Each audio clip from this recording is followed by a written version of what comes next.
This is a podcast of one's own, and today I'm here with Victoria Hello. and Aurora. Hello. Esther unfortunately can't be here today because she has class. Education is important. Right, kids. Stay in school. Even though the lecturers are on strike at the moment, most of them, but yeah. So today we're going to talk about virginity as a social construct, or rather how virginity is a social construct. Yes. In our opinion. Yes. Or I don't know how to say it. I feel like it's quite a controversial one, at least when I first looked into it, when I Googled it. Because I remember the first time that I actually thought about it was probably when...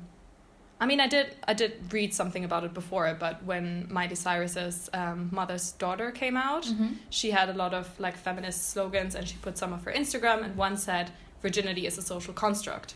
And at first I was kind of like, what do you mean? Like, how is it a social construct? And I remember that she received like quite a huge backlash on social media for it, because when you think back to her, Hannah Montana days, she had a purity ring for a really long time. I didn't even know that. Yeah, a lot of like Disney stars actually did I remember for the the image. Jonas The Jonas Brothers, exactly. And I mean, she took it off at some point, but I just remember people going off in the comments saying like, "Oh my God, that's just not true. It's in the Bible, so it's real." I love how that's the first thing. Yeah. Is like with the utmost respect with the Bible. If I was actually religious, right? Even if something is in the Bible, that literally is the definition of a social construct, though. Yeah. Like a cultural construct. The Bible is not an anatomy book. So I just don't see how that connection is even like made of. No, it's not a social construct because it's in the Bible. Yes, it's in the Bible, and if you wish to follow it, you have every right to do so. But that does not mean it's not a social construct, because most of the things that are in the Bible are social dogmas or things that the church has decided to agree upon. So that is also, in fact, a social construct. Also everything in the Bible is passed down. Like, it's not like God himself wrote the Bible or Jesus. Well, so you've got like all the social stuff in there going on in everyone's retelling. I feel like with a lot of things in the Bible, it like at the time where it was made up, there was a purpose for it, or it made sense in a way that obviously to prevent people from killing each other. Yeah. You sort of made up this whole idea of, if you're a bad person and you treat others poorly, then you'll be punished in your like afterlife, or you go to hell or whatever, which essentially prevented people from killing each other. Yes. Good way to do that. So it did make sense at the time, but I feel like when it comes to virginity, there's not just a social construct, there's also, which it's probably emerged from, but there's a lot of false information about biology as well. Yeah. I think you said something, I'm pretty sure, either you showed us a video or you said, Katharina said that, about how the hymen is explained like evolutionary as like a membrane that is made to protect infants or newborn babies, I think you said. Infant vaginas, Yeah. Which makes so much more sense than anything else that I've heard. And I actually thought it was very interesting, like the idea of like it gets flexible as you grow older. And in fact, I was talking to my therapist about this topic because it's relevant to my life and whatever.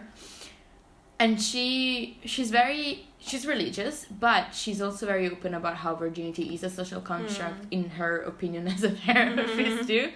And she asked me, like, do you even know, because she didn't know, but she asked me, do you even know why the hymen is there? And I explained to her, like, oh, luckily somebody explained it to me yesterday. And I told her, she's like, yeah, that makes so much sense, like, because it's not what it's made out to be, like virginity, having sex, it's just not what it's made out to be, this whole experience of I don't know, moral judgment or just to give like a brief for everyone who wasn't at the session and who's listening and maybe wants to know a bit more about what the hymen actually is.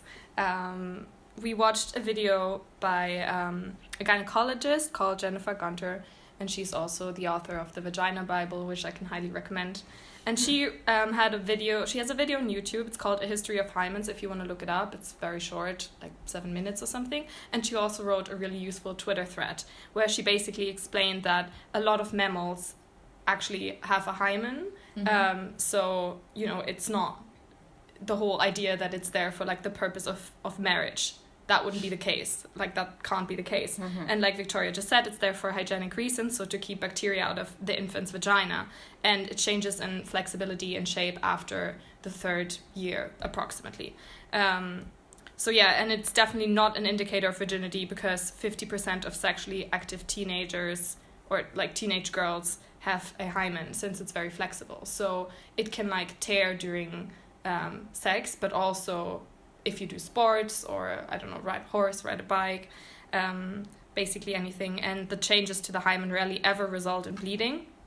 So this whole idea of, you know, women bleed during their first time penetration, that is, that most of the time that results from like a lack of lubrication, and not because there's the membrane tears or anything. So yeah, the hymen is not an indicator whether a woman has had penetrative sex yet. So hymen exams are still done, but they're completely unnecessary, and yeah, just perpetuate this idea, which is very dangerous. And we talked a bit about T.I., the rapper. Yes. Because he basically publicly admitted on a podcast that he takes his daughter Deja to yearly checkups with the gynecologist, which at first I was kind of like, oh, that's nice that he's, you know, concerned about her health. And obviously checkups are important and should be done maybe twice a year. Yeah, definitely twice a year. But yeah, then he revealed that he only takes her there to check whether her hymen is still intact. So that was obviously a no-go. And he received, fair enough, a major backlash on social media.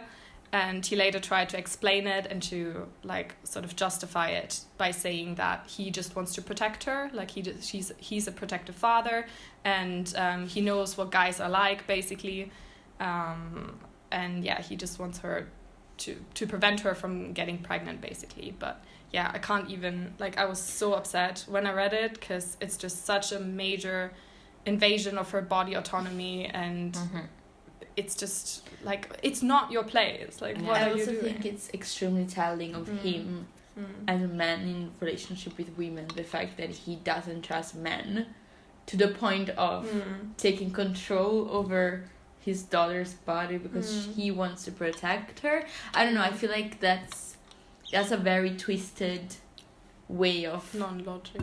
Yeah, very twisted, manipulative way of saying that you're an overprotective, like, you're not an overprotective father. I think it's telling of his ways. If he's so scared about what men could do to his daughter, why? Because he does the same. I don't know, I don't want to speculate, but I think it's like, you know. Yeah, no, he literally said, I know what guys are like that age, because I mean, I'm a guy and I've been there, but it's just the double standards blew my mind, because he has like 6 or 7 kids, and he also talked about his son and how he lost his virginity at like 15 or something, and how he celebrated with him, and how it was like such a good thing because now he's a man and stuff like that. And I was like, wow. And you literally, like, this is not your body. You have no right to know what's going on with her. Also, the way he sort of pressured her into signing the agreement with the doctor, because obviously the doctors were like, your daughter has to sign an agreement to share information with you because it's private. And then he basically said, look, they want you to sign this agreement, but I mean, if you've nothing to hide, then obviously it's okay for me to know. Yeah, which is so like, it's manipulative. So manipulative. AF. And yeah, it's just, and it I couldn't creates believe it. Also a harmful relationship with sex from like the daughter's perspective as well. Just knowing that somebody may control you over, or somebody may that you may face those consequences if you do engage in sexual activities, and that creates such an unhealthy relationship with sexual intercourses, obviously like consensual sexual intercourses, that knowledge that your father is gonna check on you or force you to go to a doctor, sign that. Creepy. It's just fucking. It is. Sorry. It's really creepy as hell, isn't it? And I think it's so weird that he would be comfortable with putting it out there, because I personally I just don't see how he would not foresee the backlash, because it's so clear to me that if my father had said something like this or tried to do something, my mom would have lost her mind. Like, I don't think my dad would ever do that, but like, I know. And even after the backlash, when he went on Red Table Talk and he tried to explain it and to justify it, he apologized for sharing her private information with the public. Like, he got that idea. He was like, she was really mad that now it's out in the open, and like she was harassed on social media and everything by just men messaging her and being like, oh, you know, disgusting. Yeah. Offering generously to deflower her in like quotes, air quotes, but so he got that part, but then he was like, he didn't see anything wrong with what he was doing, because he was like, I'm just a protective father, you know. And then he's also said that he knew, like, if his daughter got pregnant, then that would have a major impact on his life and like his household. Right. But if his son got anyone pregnant, he was like, well, that wouldn't really concern me. That wouldn't directly affect my life. So you can see how he views his daughter as like his property, basically. Which is just so disturbing. I can't even, This reminds me of the other thing that we discussed about in the session, which was the purity balls. Oh my god. Oh god. Oh my god. I could not believe it. I think I've told. I think I've already told. It was so awful. It was awful. I hated it. How is that even a thing? It was just disgusting. So for those who weren't at the session, purity balls are something that has been happening in America for the past, I want to say 15 years, mid-90s anyways. And it's quite a recent thing. Yeah, very recent, which is the most surprising thing. You'd think it's because people like that would be 2005. Well, then more than 15 years. Check on me today. It's a good vibe check on how time passes. Thank you, Aurora. So yeah, mid-90s, so that's not 15 years, that's more than that. I don't know how many years, 25 years? Something like that. Oh my god, anyways. So no, that is more recent. I was born in the mid-90s. So, so it's definitely, guys. It's definitely more recent than the mid-90s though, because I remember it being like maybe 13, 14 years. Yeah. I think it's at like 14th. And so we watched, it was created by a father who's also, I'm pretty sure, a pastor. And it's a situation where a bunch of Christian dads fly off to different locations in America, and their daughters promise them their virginity. Yeah, the dad is like a placeholder boyfriend until the girls get married. Oh, it was so weird. I'm not gonna speak about it like in detail, but there was one scene where the dad, he talked to his 12-year-old daughter. Yeah, maybe. They were really young. Really young. Yes. And he gave her a ring, which I just find bizarre, but okay. He gave her a ring, and then he said, "Oh, so from now on, you're married to Jesus, and your daddy is your boyfriend." Yeah. And I was like, how do you not realize how up that sounds? Like, I'm sorry, but I know it was also the fact that just by doing all of that, they made it into a way bigger deal. And it's like, just by doing all this, and that's going to be the placeholder boyfriend and blah blah, and all this ceremony. And I'm like obviously it differs from 12-year-olds to 12-year-olds, but like the girl was so convinced at 12, she was so convinced that she's like doing something good because she's not having a boyfriend, whereas all her friends are like, I don't know, sinners and they have a boyfriend. At 12, I didn't even think about that, and it wouldn't have been an issue for me at all. Did I have a boyfriend or did I not have a boyfriend? And it's also it just wasn't made into an issue. Just like the attitude towards it, it's like those girls are thought of as like superior to other girls who are dating. Yeah. Because, you know, that's what we talked about in the beginning when I said that in a lot of cultures, women who have had premarital sex are considered damaged goods. Mm-hmm. Yeah. Basically. So yeah, it ties into that whole other level. But yeah, those balls, I can definitely recommend the video because it was just so bizarre. And it shocked me because I feel like I hear people saying like, oh, but things are getting better, you know, like we're progressing in society and people are more open-minded and it's okay for women to have like sex obviously before marriage and stuff. But I feel like there's always some sort of backlash and I think I don't want to say things have been getting worse because that is not true. Yeah.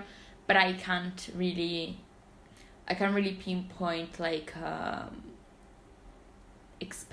especially big progression in the sense that I think so part of what we talked about was also like how. So we watched another video. We watched a lot of videos. We watched another video of this girl who was saying how every time she had sex, she lost a part of her soul and how she regrets that and all of that. And I think if you think about the media, if you think about what we're taught, I come from a Catholic background, which I've said multiple times, but I do. We're still sort of made to think that losing your virginity is this huge deal. Mm-hmm. Like if you think about TV shows like for teenagers, the pivotal moment in every TV show is like when the protagonist loses her virginity and there's a whole episode about it. I mean, I know we've talked about why Glee is problematic yesterday in the session, but there's an entire episode in Glee where it's like 3 couples at the same time all lose like their virginity. Yeah, I remember that. A bit ritualistic in my I don't know if that's a word, but in my opinion. But you know, we're still made to think that it's such a big thing and you have to wait for the right person because only the right person, which I mean, if you want to do that, that's fantastic. Like whatever floats your boat. I'm not gonna be here and be like, no, you have to screw the first man that comes up your way, because that's absolutely not true. You need to be comfortable, and that's part of the idea of you need to wait for the right person. In my experience, that means wait for the person where you're most comfortable with. To go and try to be intimate. But I think it's still such a big, huge deal. And even me, I mean, I would say I'm pretty open-minded. Yeah. And especially like through Jansok, I've definitely developed more on my perspective and stuff like that. And I also, although I come from a Catholic background, my mom has always been very open about the fact that there's no shame around sex. Despite that, I've had huge issues with like relating to sexual intercourses because there's something instilled in my brain that does not come from my family, that it's somehow shameful and that I shouldn't feel these urges. But I think that comes from like wider society. So back in Italy, sorry, I'm just going off a tangent here, but if you think about like virginity and generally how women relate to their sexuality in Italy, when I was growing up, like in high school, if I mentioned to my girlfriends that, you know, girls could masturbate too, that would be a huge thing. No one talked about it. Surely not. It was just that's disgusting. Don't talk about it. I remember the guys in our class like constantly talking about jerking off, like wanking. Yeah, of course. Yeah. And for girls, especially like at 15, 16. I remember like once, to be fair, like we were quite young, and like one of my friends was like, do you ever do that? And I was like, no. Which at the time was true, but like just the idea was like kind of weird to me. I was like, how dare you say that about I don't need to do that, you know. Yeah. Maybe it was before like sexual I awakening, but I remember that because it was maybe 16 or 17 at the time. I was talking to a very close friend. It was 2 of us plus her, and she was saying, you know, I want a boyfriend because I have like this sexual urges, blah blah. And I just said, just masturbate, like if you. And she was like, no, absolutely not. And that's how, despite the fact that I've always been like comfortable with the fact that I did, for some reason that created so much shame around that, where now I have to unlearn a lot of unhealthy thinking in my brain around. You have to actively intimate with my partner because I'm like, oh no, I get shy about asking for like stuff like that. I can't even say the word because I'm like, oh my god, no, like am I supposed to say? Is that okay? Like it's just so weird, I think. Yeah, and it's also, when I think back to the like movies and TV shows that I grew up with, it was just not talked about it either. And now you have like shows like Sex Education, for example, where it's literally it's a show about sex and masturbation and how different couples, and not just straight couples, which is like a really important thing that I wanna stress as well. Why the whole virginity construct is so harmful. It's because people consider sex to happen between a man with a penis and a woman with a vagina, which is it completely like excludes or ignores gay couples, and you're just kind of like, well, are lesbian women virgins for life, or like what is that, you know? So it's very heteronormative, and it completely overlooks and demeans an entire, you know, community and people. So that's also really, I find it really annoying. And yeah, I don't know, like sometimes when you talk about sex between women, and then some guys are just kind of like, oh, well, you know, maybe they just haven't found the right guy yet, and that kind of stuff. And I feel like it all sort of ties in. And yeah, that idea that virginity is something that is sort of sacred, or someone is like, a woman is like worth more when she's still a virgin,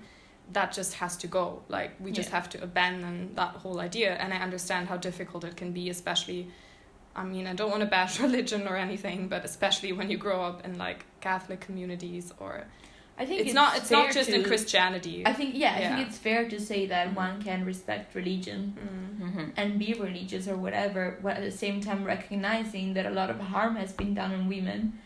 If it's on the scriptures, if it's not on the scripture, but it's been interpreted as if it was on the scriptures, there has been not just Catholicism and Christianism, most of the monotheistic and not monotheistic religions have done harm on women. And I mean, it's back to what you were saying, a lot of this is still like viewing women as property and damaged goods, and oh no, I need to send off my daughter, but she needs to be intact. She can't be like, I just, especially in like certain cultures where the family of the guy would still like pay how do you call it? Dowry, yeah. I don't know how it's called. Yeah, something. So that also explains why the sort of the hymenoplasty thing is a thing. Like, it's the surgeries to like reconstruct the hymen. And yeah, it's the weirdest thing. Really, really dangerous as well. Like, because it's a surgery which is completely unnecessary, and there's no guarantee for success, because you're trying to sew together a membrane like that might not even have been there in the first place. I just think it's so weird that doctors not only have come up with it, but they still actually perform it. There should be a limit as to what the type of plastic, it's not plastic surgery, but it's considered plastic surgery. Right, okay. That's why it's like hella expensive. So cosmetic surgery, that like there needs to be a limit as to what type of cosmetic surgery you allow, because this is so pointless. Yeah, it is. But then again, like, because obviously it's considered plastic surgery instead of just, I mean, it's not covered by health insurance or anything. That means you have to pay for it yourself. And I googled it when I did research for the session, and it's really pricey, and it's also risky. I mean, it is a surgery. It's not people don't do it for fun. And I understand why women go through with it in certain cultures, if they have pressure from their family, or of course they're literally, I don't know what happens to them if they don't bleed in their wedding night.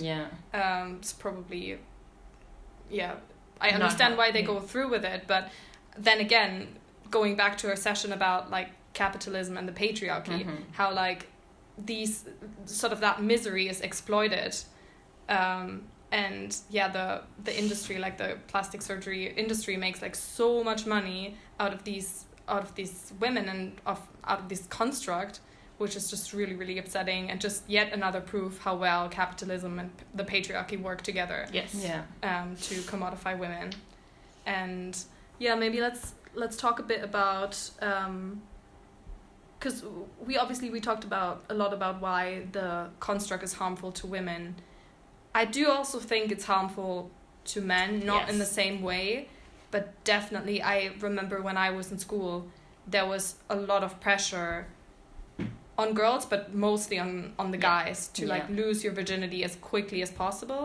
I think obviously gay sex wasn't considered losing your virginity. It was like you have to sleep with a girl, otherwise you were shamed. And I remember people making up stories because they were they didn't feel like masculine. I want to say that there was a guy in my school who ended up going to Amsterdam for a holiday, and obviously Amsterdam has, I want to say, legal prostitution. Yeah, I don't know if it's decriminalized or legal. I'm not sure how not quite sure the terms, but anyways, there's prostitution. It's fine.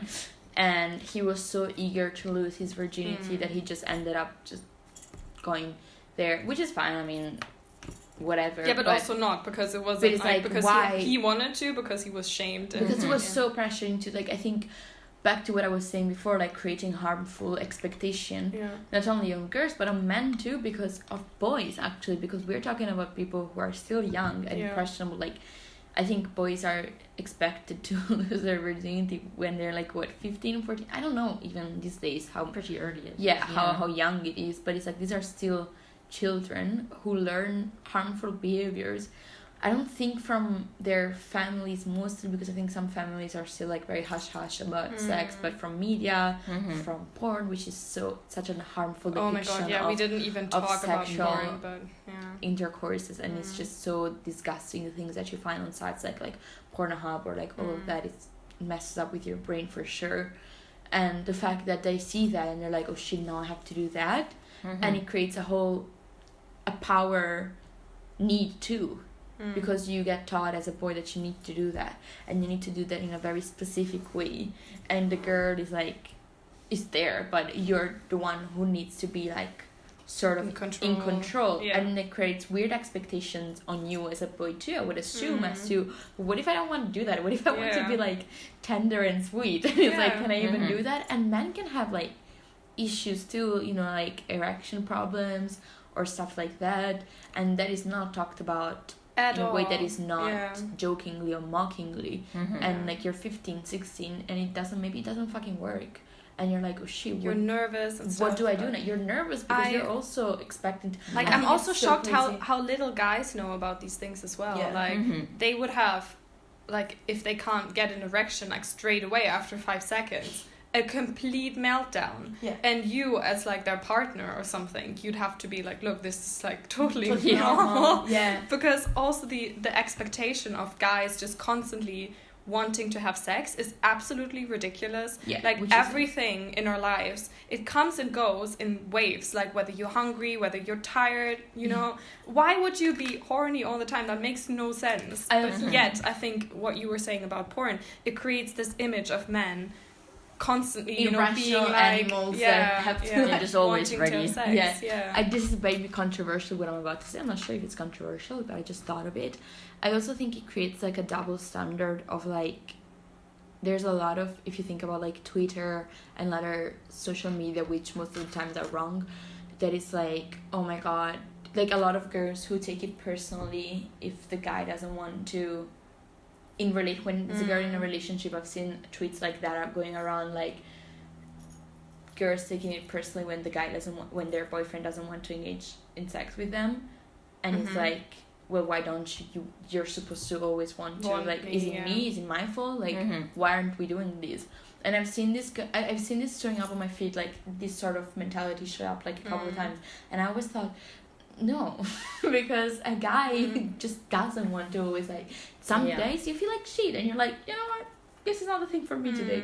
You know, I think it creates also a lot of, again, expectations, my favorite words apparently today, a lot of weird expectation how much sexually active a couple should be as well. Like I don't know, there's so much misinformation, so much bias, so much wrong beliefs that is just so harmful for young people, especially because we're expected to be like, if you think about how young we're expected to be when we have sex the first time, I think it's bonkers.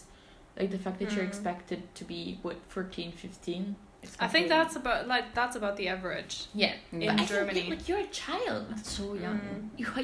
I mean, thinking of it now at 14, 15, I was like, oh yeah, I want at 16, whatever. And now thinking back, I'm like, to me personally, that's so young in my head. I'm like, oh my god, 14. Like, oof. But then also we have to acknowledge that people develop different yes, paces. And just because I was like a complete like nerd at 14 and only concerned with my Game Boy. No, but I mean, for example, I developed quite early. Like, I would have had no problem with like being 13, 14 and just like whatever, because I've always been like that, and that's fine. But I also think because you're so young and you don't get, I mean, in Italy you don't get sex education at all. You don't know what the hell you're doing. And I was so ashamed. I went to the gyno last week and I was so ashamed because there are things about my body that I don't know. I don't have a clue about how it works, and I felt like so bad. I was like, I don't even know how this works. I don't even know, because it's not talked about in school. It's but like, that's exactly literally the only thing they talked about. It was only covered in biology. And it was basically, so this is what happens when a man and a woman have sex, and this is how a woman gets pregnant, and this is what you can do to prevent it. This is how the period works. And it's not like a very, this happens, the egg there, and blah blah blah. I don't remember. It's also like the guy has an orgasm and then the woman can get pregnant, and you're also like, well, what about me? Like, what about a female orgasm? Like, how does that work?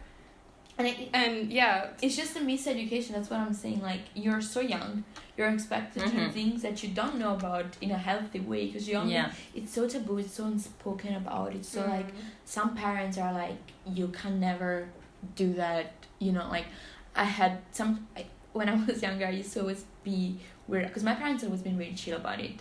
I've been in a relationship, like a serious relationship, since I was 15, right? And my parents knew that if they left me home alone, my boyfriend would probably come around. Like, it's obvious to know that. And they were actually felt safer, because they were like, at least you're not home at 15 completely by yourself. That's somebody else that we trust with you in case something happens to you, whatever, blah blah blah. And also, there are people who have done this before me, and so they knew that the possibility was there. But I felt always so weird, because some of my friends were like, no, he has to hide, and my mom doesn't want him to come around, and so like there's this and that, and he can never spend the like this night over. Sometimes my parents would be home and my boyfriend would spend the night, because it just made more sense. And they were like, no, you can, how is that possible? How do your parents allow you to sleep in the same bed? So, well, because we're in a relationship and they know that we're 15, and I'm just kind of thinking, we're gonna like do something. I'm just kind of thinking, how about, because when has that ever worked? Like, for asking, sort of like telling someone not to see your boy or girlfriend, that has never worked before. Ever. Kids are smart and they will find a way, especially when they're horny teenagers. Like, they will do it anyway. So how about you just have an open conversation with your kids about sex and about pleasure and all of that stuff, and you make sure they are safe, and you know, I feel like that would be the constructive way to go about it, instead of just having your daughter's hymen checked every couple like, months. Because you can't talk to your parents if something goes wrong or sideways, or if you're just unsure about something. Like, how do I go about this? If you can't talk to your parents, all that you know of, this is something my mom would always tell me. She was like, I don't care how bad the thing you did was, or how bad you think the thing you did was, you come first to talk to me, because I'm an adult that probably has gone through the same shit, and I can give you actual advice. I don't want you to go off to your friends, because they're also scared 14-year-olds who will give you shitty advice from things that they've heard online. So let's not do that. But I do think it has to come from the parents. Like, that's one sure. thing that I remember, because when I was younger, I would have not wanted to talk to my parents about sex. I'm still embarrassed like, about it was literally, it would have been the last thing for me that I would have done. So I feel like, even though my parents sort of explained to us how it works with like pregnancy and stuff, we never really talked about sex. So I just kind of had to sort of figure it out by myself, and by talking to my friends, which was useful, because my friends some of them started having sex at 14, and me then at 18, I got a lot of useful information from them. So yeah, that was Yeah, so maybe just, I don't know if any parents listen to this podcast. My mom for sure. But yeah, your mom. Maybe parents just do, even though your kids will find it embarrassing, but I feel like it's so important. Yes. But also, obviously, talk to your friends about it. Don't be ashamed to speak about your, desires, your pleasure, masturbation, all of that stuff. It's completely normal and healthy. And I think that's our takeaway from the session. So, and purity culture, and the sort of religious and social mystification. Yeah, and sex is not penetration. Another thing, sex isn't penetration. So stop pretending like it is.